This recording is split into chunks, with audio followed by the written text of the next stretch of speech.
Cuando por la noche usted entra a uno de los cuartos de su casa, lo primero que hace es accionar el interruptor para que se encienda la luz. Y eso seguramente no le sorprende. Ahora, si al accionar el interruptor nada sucede, usted no dice, «Ajá, como lo sospeché, esta electricidad es un fracaso». No, usted no dice eso.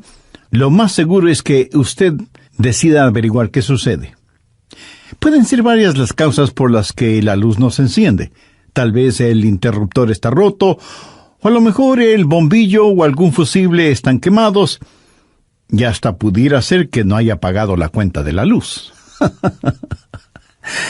Usted no puede decir simplemente que la electricidad ha fallado, así que no debe sorprenderse cuando Dios contesta las oraciones. Deberá sorprenderse cuando no las contesta. Y nunca diga que la oración es una pérdida de tiempo. Usted puede decir, algo no está bien. ¿Por qué Dios no ha contestado mi oración? Bien, quiero compartir con usted 6 claves para la oración contestada. Y espero que las grabe en su corazón. Son sencillas, nada realmente nuevo, pero algo que necesitamos recordar en una forma más continua y metódica. Para que sus oraciones sean contestadas, primero, debe orar en el nombre de Jesús. Veamos Juan 14, los versos 3 y 14. Jesús dijo, «Y todo lo que pidiereis al Padre en mi nombre lo haré, para que el Padre sea glorificado en el Hijo». Dios quiere glorificar a su Hijo, el Señor Jesucristo, y esa es la razón por la que debemos orar en su nombre. Y Jesús ratifica esa realidad al decir, «Si algo pidiereis en mi nombre, yo lo haré».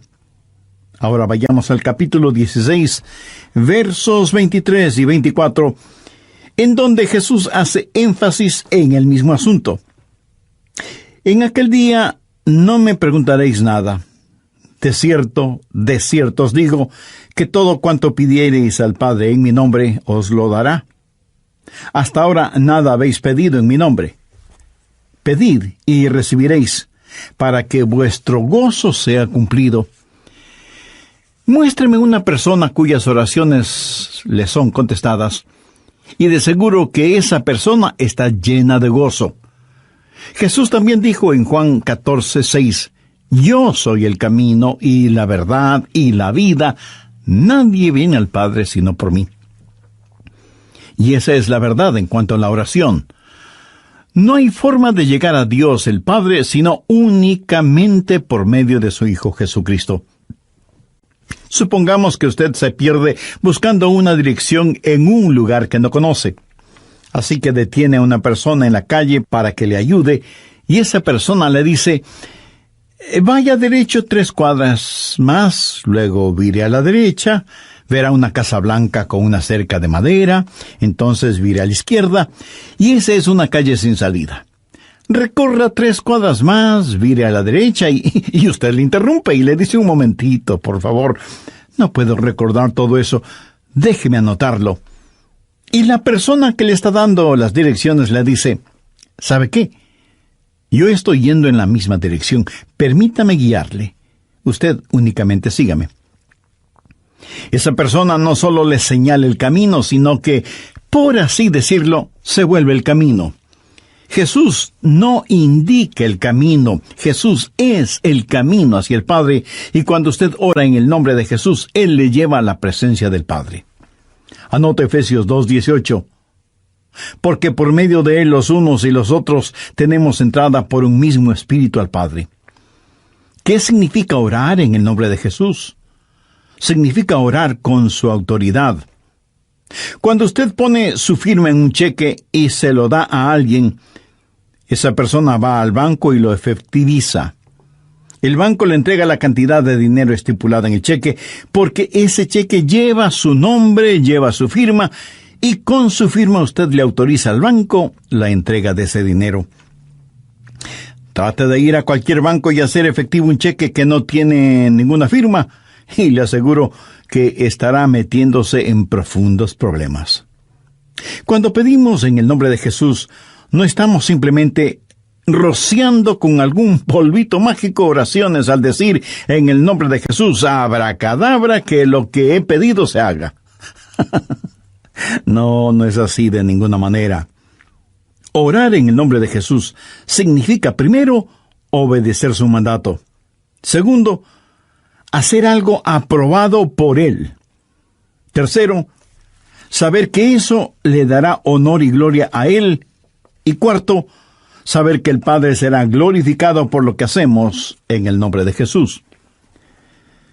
Si usted ora sin usar el nombre de Jesús legítimamente, no tiene ninguna razón para esperar que su oración sea contestada. Ahora, obviamente, el orar en el nombre de Jesús significa que usted debe ser salvo, que debe ser su discípulo y que debe estar en comunión con Él para conocer su voluntad. No solo ora en el nombre de Jesús, sino que también ora en el Espíritu. Veamos Efesios 6:18. Orando en todo tiempo, con toda oración y súplica en el Espíritu, y velando en ello con toda perseverancia y súplica por todos los santos. Así como se debe orar en el nombre de Jesús, hay que orar en el Espíritu. Casi al final del Antiguo Testamento hay un versículo muy interesante. Busque Zacarías 12:10. Dios habla de lo que hará en los últimos días, cuando los judíos como nación vengan a Jesús. Y derramaré sobre la casa de David y sobre los moradores de Jerusalén espíritu de gracia y oración, y mirarán a mí, a quien traspasaron, y llorarán como se llora por hijo unigénito, afligiéndose por él como quien se aflige por el primogénito. Hay muchas cosas maravillosas en este versículo, pero lo que más me bendice es que Dios dice que hay un Espíritu, el Espíritu Santo, que es el Espíritu de gracia y de oración. ¿Tiene usted dificultades al orar? ¿Sabe por qué? Porque no está lleno del Espíritu. Porque cuando lo esté, la alabanza y la oración fluirán de su Espíritu. Usted estará constantemente alabando a Dios y constantemente suplicando en oración. Dios dice que un día Él va a derramar su espíritu de gracia y oración sobre los judíos, pero Él ya ha derramado su espíritu de gracia y oración sobre usted. Por lo tanto, usted debe orar en el Espíritu. En la pequeña epístola de Judas, el verso 20, dice, «Pero vosotros, amados, edificando sobre vuestra santísima fe, orando en el Espíritu Santo». ¿Había notado eso? ¿Cómo se desafía usted mismo? Orando en el Espíritu Santo. ¿Por qué es tan importante orar en el Espíritu? Bien, sabemos que cuando oramos en el nombre de Jesús, oramos con autoridad. Pero cuando oramos en el Espíritu, oramos con fortaleza para que Él nos ayude. Déjeme, le muestro algo en Romanos 8:26. Y de igual manera, el Espíritu nos ayuda en nuestra debilidad, pues que hemos de pedir como conviene no lo sabemos. Pero el Espíritu mismo intercede por nosotros con gemidos indecibles. Mi amigo, esto significa que cuando usted ora, no lo puede hacer sin el Espíritu, y Él no lo hará sin usted. Es el Espíritu el que ora. Y Él hace por usted lo que usted no puede hacer por usted mismo. El Santo Espíritu de Dios inspira, guía, pone energía y sostiene nuestras oraciones. Nuestro espíritu humano es débil, y aunque el Espíritu esté dispuesto, nuestra carne es débil. Por lo tanto, el Espíritu Santo nos ayuda en nuestra debilidad. No hay ninguno de nosotros que alguna vez no haya dicho, «Fallé en mi vida de oración. Ojalá pudiera orar más. ¿Por qué no puedo hacerlo?» Le diré por qué no oramos más. Francamente, porque somos débiles. Pero nuestra debilidad no debe convertirse en incapacidad, sino más bien en fortaleza, porque la Biblia dice que cuando somos débiles, somos fuertes. Si aprendemos a depender en el Espíritu Santo, quien nos ayuda en nuestras debilidades, inspirándonos, guiándonos y capacitándonos. Más aún, Él nos ayuda en nuestra ignorancia. Pues ¿qué hemos de pedir como conviene? No lo sabemos. ¿Alguna vez ha pensado en eso? Estuve una vez en una conferencia bíblica en Dallas. Al finalizar la conferencia, 2 jóvenes estudiantes se me acercaron y uno de ellos me preguntó, «Pastor, ¿usted ora?» Le respondí que sí. Entonces me dio una pequeña tarjeta diciéndome, «Aquí están nuestros nombres. Somos estudiantes en el seminario. Por favor, ore por nosotros». Yo les agradecí y puse esa tarjetita en mi Biblia. He orado por esos estudiantes, pero no creo que lo haya hecho en forma regular. No porque ellos no me importen, pero una asignación de oración es más que 2 nombres en una tarjeta. Si tuviera que orar por todos quienes me piden que ore por ellos, ni las 24 horas del día serían suficientes, se lo aseguro. Esa es la verdad. Si usted trata de orar por todos y por todo, su oración, en vez de ser un caudaloso río, se convertirá en un estancado pantano. La oración, para que sea poderosa, tiene que ser canalizada. Cuando alguien me dice que está orando por mí, me siento increíblemente bendecido. Y hay hermanos que me dicen que oran por mí diariamente, y doy gracias a Dios que muchos oran por mí. Pero me entristece la realidad de que hay millones de seres humanos por los cuales nadie ora. Ahora escúcheme. Yo no deseo estar en la lista de oración de alguien, a menos que el Espíritu Santo haya puesto primero mi nombre en el corazón de la persona que dice que ora por mí. Y cuando usted está orando por otras personas en forma individual, muchas veces no sabrá cómo orar por ellos. Por ejemplo, su tía Rosita está enferma, y usted ora, «Señor, restaura la salud de tía Rosita». ¿Cómo sabe que Dios no está preparando a tía Rosita para llevársela al cielo? Y usted ora para que tía Rosita todavía se quede en la tierra, mientras que, de acuerdo a Juan 17:24, Jesús ora y dice, «Padre, aquellos que me has dado, quiero que estén donde yo estoy». ¿Dónde está Jesús? En el cielo. ¿Dónde está la tía Rosita? Todavía en la tierra. En las reuniones de oración, más se ora para que la gente sea sanada que lo que se ora para que la gente sea salvada. Parece que estamos más interesados en mantener a los salvos fuera del cielo que a los perdidos fuera del infierno. No sabemos orar como debemos orar. Cuando Saulo perseguía a los seguidores de Cristo, antes de que fuera el apóstol Pablo, me pregunto qué oraba la iglesia en relación con Saulo. Si yo hubiera vivido en esa época, seguro que hubiera orado, «Señor, mira cómo este Saulo nos persigue. Elimínalo, evapóralo, Señor, haz algo con él». Y ciertamente, Dios hizo algo con él, pero no precisamente como se lo pedimos. Dios lo transformó en el poderoso apóstol Pablo. A veces no sabemos ni lo que pedimos. Por eso el Espíritu Santo que intercede por nosotros dice, «Señor, esto es lo que Adrián está pidiendo, pero esto es lo que en realidad necesita». El Santo Espíritu de Dios nos ayuda en nuestras debilidades cuando nosotros no sabemos cómo orar, por qué orar, o cuando no tenemos la fortaleza, ni la energía, ni el deseo de orar. E intercede con nosotros, como la Biblia lo dice en Romanos 6:26, pero el Espíritu mismo intercede por nosotros con gemidos indecibles. Ni usted ni yo, nadie puede orar como el Espíritu Santo puede hacerlo. Y la expresión gemidos indecibles era utilizada para describir los dolores de una mujer dando a luz. Eso, mi amigo, es orar en el Espíritu. Intercede por nosotros con gemidos indecibles, porque muchas veces nosotros no sabemos qué pedir. Algunos años atrás, yo viví la experiencia de un profundo dolor emocional y espiritual a tal grado que no podía ni siquiera articular una sencilla oración. Lo único que podía hacer era quejarme. Pero el Santo Espíritu de Dios escuchó mi oración, y Él llevó mi dolor, mi súplica, hasta el trono de la gracia y la misericordia de Dios.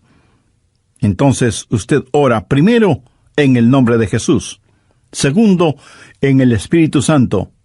Para orar en el nombre de Jesús, usted tiene que ser salvo, y para orar en el Espíritu, usted tiene que ser lleno del Espíritu Santo de Dios. Tercero, usted debe orar en obediencia a Dios. Es una malvada necedad el esperar que Dios escuche sus oraciones cuando usted no está viviendo en obediencia a Él. Lo triste es que hay personas que tienen la idea de que Dios les bendecirá, aún en su desobediencia. Razone esto un instante. Si usted está viviendo una vida de desobediencia, y aún así Dios contesta sus oraciones, ¿qué es lo que Dios está haciendo?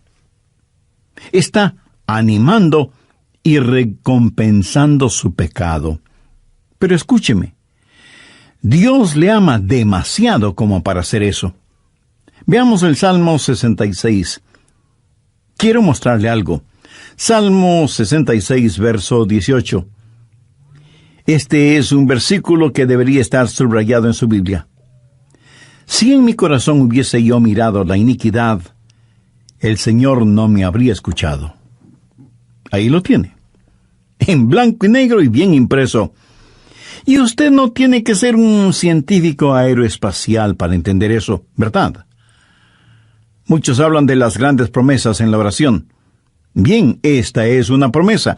Si en mi corazón hubiese yo mirado la iniquidad, el Señor no me habría escuchado. Ahora, note que no dice, si hubiera pecado, Dios no me escucharía. Dios no le escuchará a usted. Dios no me escuchará a mí. Dios no escuchará a nadie que tenga iniquidad en su corazón. Iniquidad significa el hacer trato con el pecado, sentirse en paz haciendo el pecado. Y si yo tengo cualquier iniquidad en mi corazón, Dios no me escuchará. Ora usted a Dios. Si tiene algún pecado en su corazón, ¿cómo puede esperar que Dios le escuche? Para que Dios le escuche, usted tiene que arrepentirse de sus pecados y tener a Jesús como su Salvador y Señor. De vez en cuando alguien me dice, pastor, Dios me ha dado la habilidad de decir hermosas oraciones. Y si Dios mismo me ha dado esa habilidad, quiero decir que Él está impresionado con mis oraciones. Mi amigo, hay una buena palabra griega para describir lo que usted está diciendo. Tontería. Escúcheme, Dios no se impresiona con sus oraciones, pero sí se impresiona con su necedad. Veamos lo que dice Isaías 1:13. No me traigáis más vana ofrenda. ¿Sabe usted lo que es una vana ofrenda? Es solo una oración vacía. No me traigáis más vana ofrenda. El incienso me es abominación. Aquí ellos estaban en el templo quemando incienso, ofreciendo incienso en el altar. No me traigáis más vana ofrenda, el incienso me es abominación, luna nueva y día de reposo, el convocar asambleas, no lo puedo sufrir, son iniquidades vuestras fiestas solemnes. ¿Qué es lo que Dios está diciendo aquí? Que todo lo que ellos hacían como parte de su religión, Él lo detestaba. Y en Isaías 1, los versos del 15 al 17, leemos, Cuando extendáis vuestras manos, yo esconderé de vosotros mis ojos. Asimismo, cuando multipliquéis la oración, yo no oiré. Llenan están de sangre vuestras manos, lavaos y limpiaos, quitad la iniquidad de vuestras obras de delante de mis ojos, dejad de hacer lo malo, aprended a hacer el bien, buscad el juicio, restituid al agraviado, haced justicia al huérfano, amparad a la viuda. Veamos ahora Isaías 59:1. He aquí que no se ha cortado la mano de Jehová para salvar, ni se ha agravado su oído para oír. Dios no se ha vuelto manco ni sordo, pero vuestras iniquidades han hecho división entre vosotros y vuestro Dios, y vuestros pecados han hecho ocultar de vosotros su rostro para no oír. ¿Ha leído alguna vez algo del libro de Esdras? Vayamos al capítulo 9, verso 6. Esdras está orando y dice: Dios mío, confuso y avergonzado estoy para levantar, oh Dios mío, mi rostro a ti, porque nuestras iniquidades se han multiplicado sobre nuestra cabeza, y nuestros delitos han crecido hasta el cielo. Mi amigo, debemos orar en obediencia. Para resumir un poco todo esto, vamos a la primera epístola de Juan. No el Evangelio de Juan, sino la primera epístola de Juan, capítulo 3, verso 22. Y cualquier cosa que pidiéramos, la recibiremos de Él, porque guardamos sus mandamientos y hacemos las cosas que son agradables delante de Él. Los rebeldes jamás verán sus oraciones contestadas. Déjeme retroceder un poco las páginas de la historia. ¿Recuerda cuando Israel había conquistado Jericó? Y tuvieron que pelear contra un pequeño pueblito. No era ninguna gran ciudad. Un pueblito llamado Ai. Apenas 3 letras, H, A, I, Ai. Y sin embargo, los israelitas tuvieron que huir, como se dice vulgarmente, con el rabo entre las piernas, ignominiosamente derrotados. Y Josué tiene que ir y postrarse delante de Dios y preguntarle cómo pudo permitir que tal cosa sucediera. Mire lo que le contestó Dios en Josué 7, los versos 10 y 11. Y Jehová dijo a Josué: levántate, ¿por qué te postras así sobre tu rostro? Israel ha pecado. ¿Qué está diciendo? Josué, hijo mío, ¿por qué me estás orando? No puedes utilizar tus oraciones como una cortina de humo para ocultar el pecado que hay en medio del pueblo.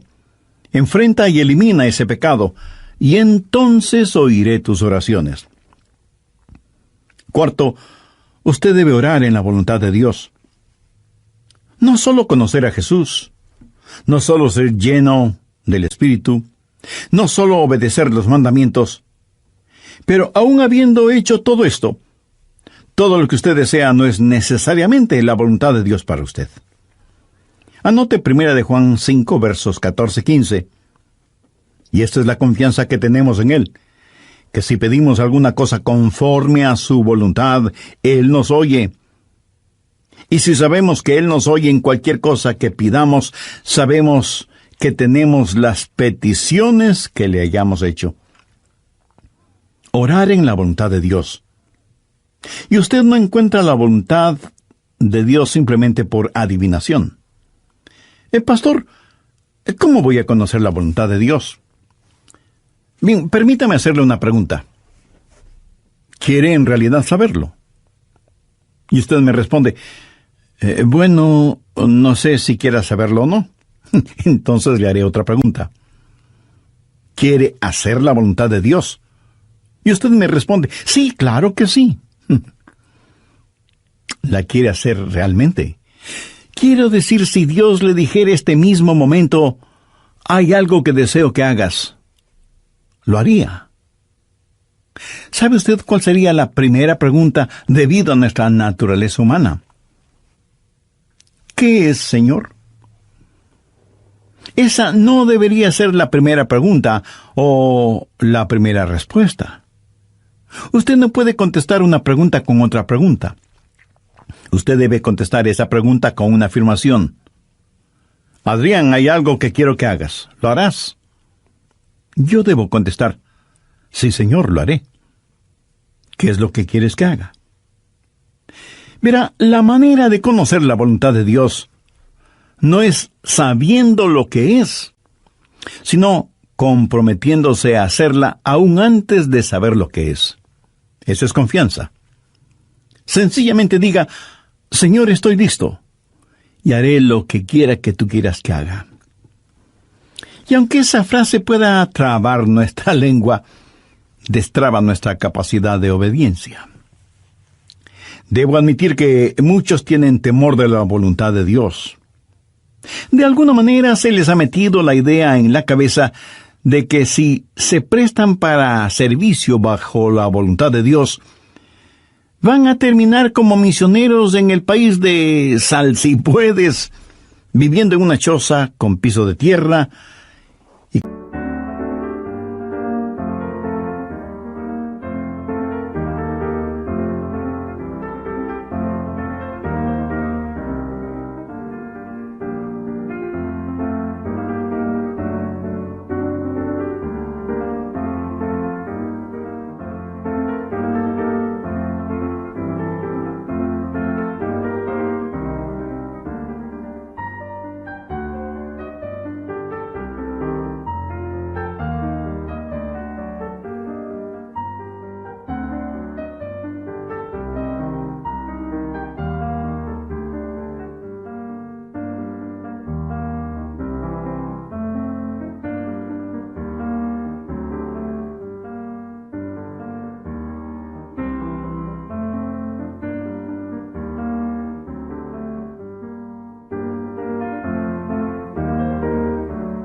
comiendo carne de serpiente o quién sabe qué otros exóticos alimentos. ¿Sabe qué? Pudiera ser que así suceda. La forma de conocer la voluntad de Dios es aceptando la voluntad de Dios antes de conocer cuál es la voluntad de Dios. Y aunque suena complicado lingüísticamente, espiritualmente no lo es. Pero usted me dice, pastor, quiero más detalles. Muy bien, le voy a dar más detalles. La voluntad de Dios es buena, perfecta y aceptable. Y si piensa que esto lo digo porque soy muy inteligente, pues siento desilusionarle.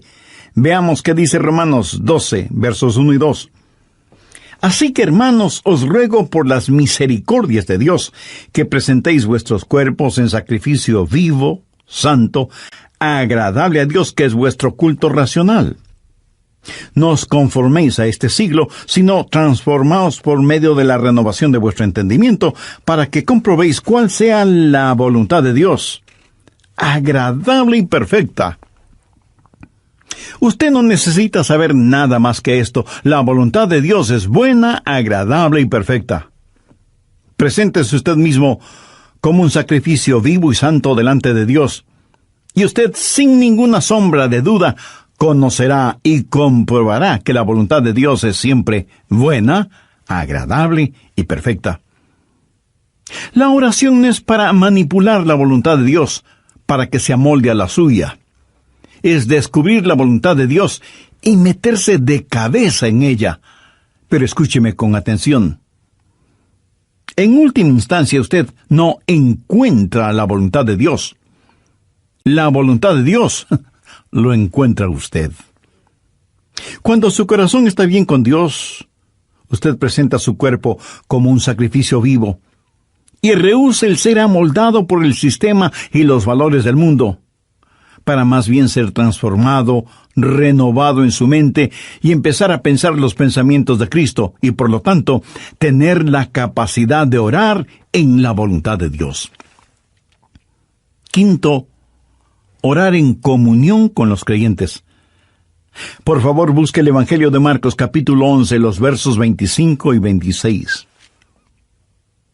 Y cuando estéis orando, perdonad si tenéis algo contra alguno, para que también vuestro Padre que está en los cielos os perdone a vosotros vuestras ofensas. Porque si vosotros no perdonáis, tampoco vuestro Padre que está en los cielos os perdonará vuestras ofensas. Mi amigo, No se olvide que un pecado no perdonado es la más formidable barrera contra la oración. Tantas personas se preguntan por qué sus oraciones no son contestadas cuando están guardando tremendos resentimientos en su corazón. Le pregunto, ¿ese resentimiento, ese enojo, vale la pena tenerlo? Lo que es peor, ¿vale la pena ir acumulándolo, guardándolo, hasta que por fin estalla, hiriendo no solo a quienes motivaron ese enojo, sino a usted mismo? La satisfacción carnal de guardar un resentimiento contra alguien no vale de ninguna manera la pena porque impide que nuestras oraciones sean contestadas. Escuché de una pequeña niña que una noche, por haberse portado mal, su mamá le mandó temprano a la cama. Pero antes de acostarse, la niña debía orar. Ella así lo hizo. Oró por su hermana y su hermano, oró por su papá y su abuelita, oró por sus amigas en la escuela, oró por su profesora, oró por su perro y por su gato, y finalizó con un alegre amén. Luego, mirando a su madre, le dijo: «Como habrás notado, mamá, tú no estuviste en mi oración». Me imagino que esa oración no habrá salido de ese cuarto, menos habrá llegado al cielo. Pero hay una profunda lección en esto. Sería una temeraria necedad si alguien, teniendo un espíritu no perdonador, pretende que sus oraciones sean contestadas. Y esto es verdad de manera especial entre marido y mujer. En 1 de Pedro 3:7 leemos: «Vosotros maridos igualmente, vivid con ella sabiamente, dando honor a la mujer como a vaso más frágil y como a coherederas de la gracia de la vida». ¿Para qué? Para que vuestras oraciones no tengan estorbo. Muchos esposos y esposas, aun siendo creyentes, viven como perros y gatos, son como palo y piedra, y aun así se preguntan por qué sus oraciones no son contestadas. Sexto, usted debe orar en fe. En Mateo 21:22 leemos: «Y todo lo que pidiereis en oración, creyendo, lo recibiréis». Por favor, subraye en su Biblia la palabra creyendo. Ore creyendo, y todo vendrá. Ore dudando, y nada tendrá. ¿Alguna vez has dicho: «Dios, yo creo», cuando en realidad no creía? Muchos piensan que el decir que creen les será contado como si en verdad creyeran. Estaban mintiendo, ellos lo sabían, y Dios también lo sabía. ¿Alguna vez ha orado sabiendo que Dios escuchaba sus oraciones y recibió una respuesta de Dios?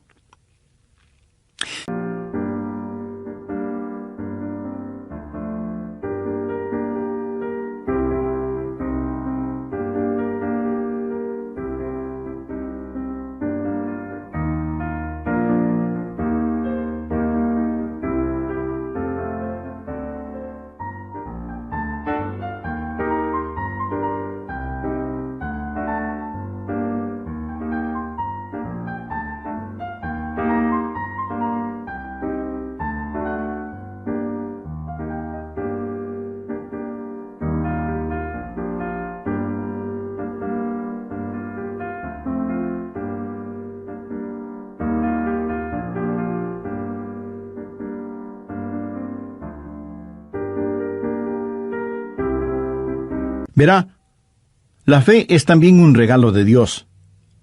La fe no es algo que usted guarde en su bolsillo o en su cartera para gastarla en cualquier cosa que se le antoje. Usted no puede tener fe para nada fuera de la voluntad de Dios, porque Dios no da fe para nada que esté fuera de su voluntad. Y usted no puede tener ninguna fe a menos que Dios se la dé. Y no faltará quien pregunte: ¿por qué no tengo más fe? Si usted pone en práctica lo que he compartido en este estudio bíblico, le puedo asegurar que descubrirá que la fe está ahí.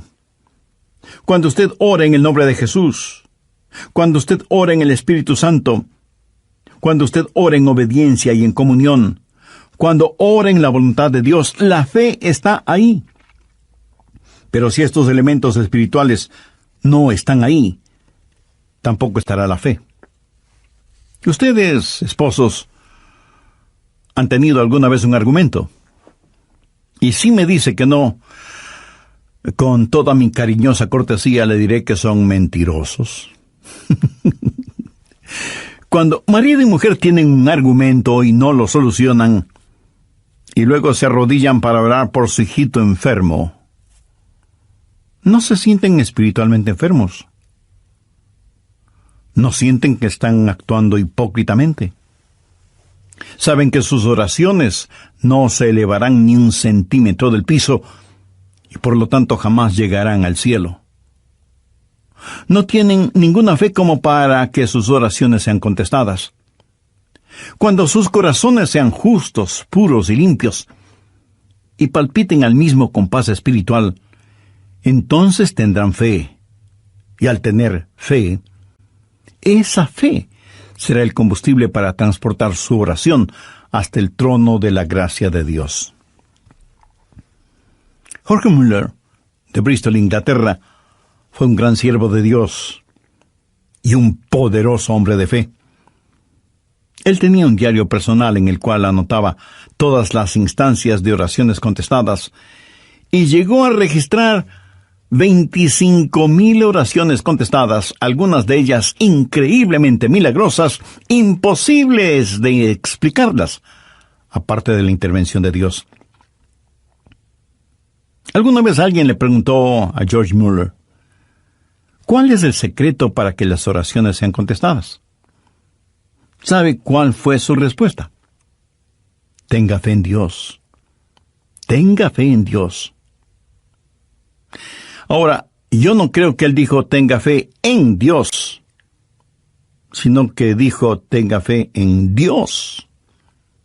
Mira, en realidad no es una gran fe la que necesitamos, sino que necesitamos tener fe en un gran Dios. Fe no es solo un sentimiento positivo, ni el que usted se vuelva frenético o fanático, sino tener la absoluta confianza de que Dios hará lo que usted le ha pedido, si ese pedido está encuadrado dentro de los parámetros de la voluntad de Dios. Los discípulos le dijeron a Jesús, Señor, enséñanos a orar. Y ese debe ser nuestro pedido también, para que Dios nos ayude a ser hombres y mujeres de oración. Hay algo en nosotros que se resiste a orar. Preferimos ocuparnos en cualquier otra cosa en vez de orar. Y eso se debe a nuestra naturaleza carnal y pecaminosa. Por eso necesitamos la ayuda de Dios para que amemos de tal manera a Jesús y seamos llenos de su Espíritu Santo para que la oración fluya de nosotros en forma constante y que oremos siempre en el nombre del Señor Jesucristo. ¿Ha notado con qué facilidad podemos pasar horas haciendo deportes o realizando nuestros pasatiempos favoritos o simplemente mirando programas en la televisión? Pero ¿qué trabajo nos cuesta invertir unos minutos en la oración?